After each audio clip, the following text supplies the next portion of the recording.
আসসালামু আলাইকুম। এটা হচ্ছে প্রায় ৩০ ফিট কাঁচা রাস্তা। ওই সামনে বড় পাকা রাস্তা, ওই গাড়িটা দাঁড়ায় আছে ওটা পাকা রাস্তা।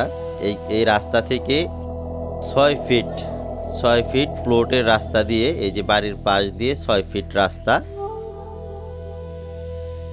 বাড়ির পাশ দিয়ে ৬ ফিট রাস্তা রেখে সামনে প্লট করা হয়েছে। একটু আগায় দেখানোর চেষ্টা করব। এই যে এনারাও রাস্তা ছেড়ে নিছে এবং এই যে ভিটা দেখা যাচ্ছে, এই ভিটা থেকেও রাস্তা ছেড়ে নিছে। এই যে যদি দেখেন একটু দেখবেন, এই যে গলিটা, এটা হচ্ছে ৬ ফিটের একটা রাস্তা। সামনে প্লট আকারে আরও অনেক জমি বিক্রি করা হয়েছে।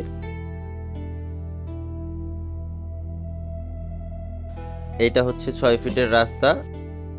এই যে বাম পাশের জমি, বাম পাশের জমিটা এবং ডান পাশের জমিটাও বিক্রি করা হয়েছে। এই যে উঁচু ভিটি, এটা বিগুলা বিক্রি হয়ে গেছে। এই যে বাম পাশের এইটা হুজুর ভাই নিছে, এই জমিটাও বিক্রি হয়ে গেছে। আর ডান পাশের জমিটাও বিক্রি হয়ে গেছে। সামনের এই যে বাম পাশের জমিটা, এটা হচ্ছে স্থানীয় লোকেরাই নিয়ে নিছে। আর আমাদের যে প্লটটা, সেটা এই প্লটের সামনে একটু দেখানোর চেষ্টা করব আগায়া।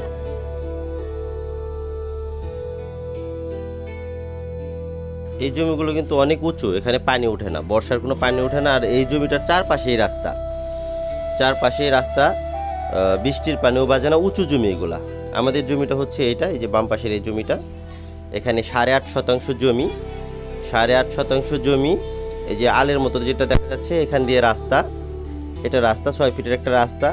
এবং এই যে বাড়ি পর্যন্ত জমি। আর এই যে রাস্তাটা দেখা যাচ্ছে, এই রাস্তাটার সামনে কিন্তু অলরেডি মাটি ফালানো হচ্ছে।